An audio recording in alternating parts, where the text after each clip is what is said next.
So this is a garden fork or a digging fork. I usually just call it a fork.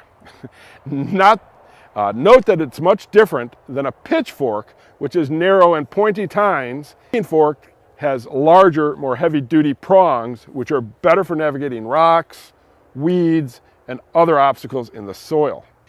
I suggest you get a high-quality fork. So let me show you how I fork the garden. It's not very hard to understand, so let's go. So what you want to do is you want to start on one end of the garden and work yourself so you can walk backwards so you don't walk right over what you've just forked. Just stick the fork in the ground, lift it back lightly. Now notice I'm not flipping or inverting the soil. I'm just lifting it lightly. And that's going to allow for aeration, for water penetration, for water drainage. And unlike rototilling, you're not, and you can do this much faster.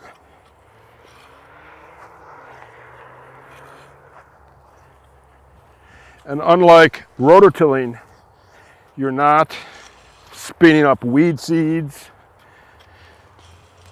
disease, pests, and you're not damaging the subsoil or the soil structure or the strata of the soil.